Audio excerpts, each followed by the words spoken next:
Hello and welcome to Allotment Grow How. Normally you'd see me up at the plot chucking seeds around, digging trenches and most recently wrestling mice.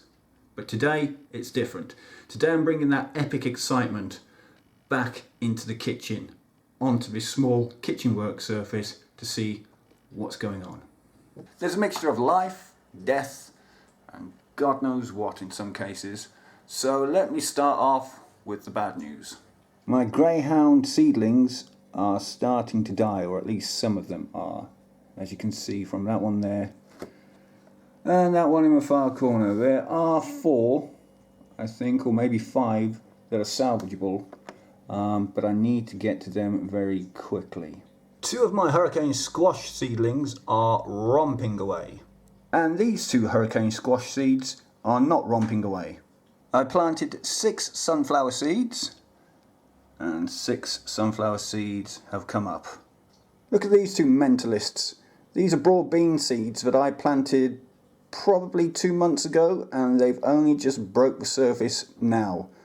The rest of them are already up at the allotment, being ravaged by weevils.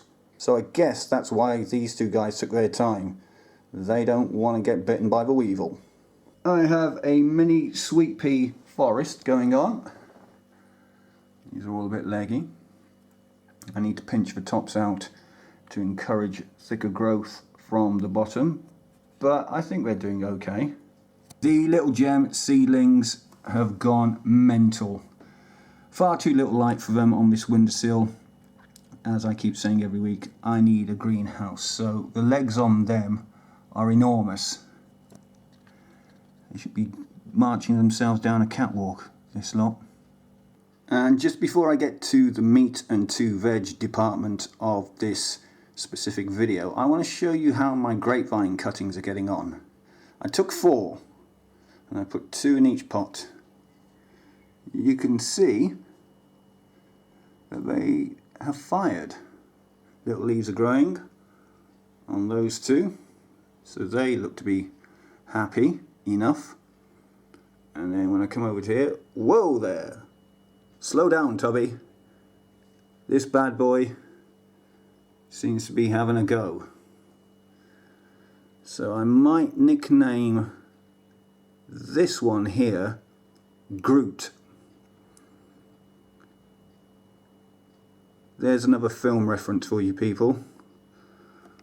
Hope you guys have watched Guardians of the Galaxy. Otherwise that will mean absolutely nothing to you. So there we go. Groot and too many Groots.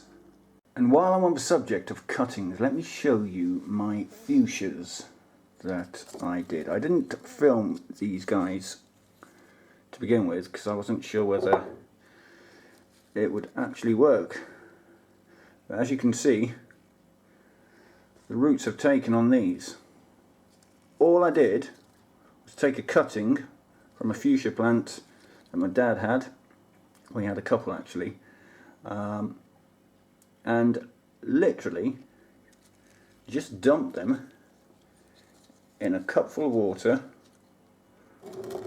like that and left them. I just topped the water up every now and again to make sure it was fresh for them, and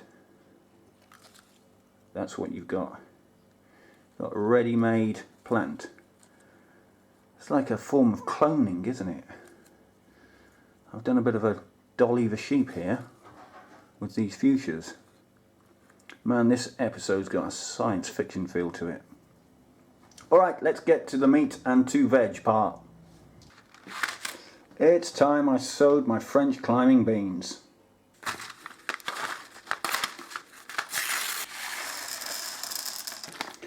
Six pots filled with multi-purpose compost, giving them a good water first.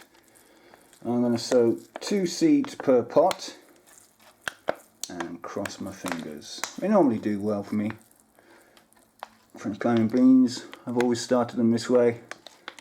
As soon as they get about an inch or 2 above the ground, out they go. And as we're sort of like I don't know, 10th or 11th of April, or May. Are we in May? I think we're in May. So yeah, 10th or 11th of May now. These guys need to be in.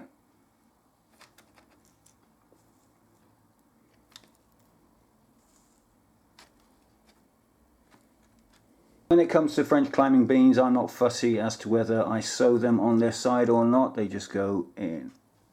So one in each hole. And away we go. Cover them up, give them a water, and wait for our Gaelic friends to rear their heads in the next couple of weeks. And that's it from me in this episode. Short and sweet. Don't forget, if you've liked what you've seen in this episode, please hit that subscribe button. And I'll see you guys on the next video. Bye for now.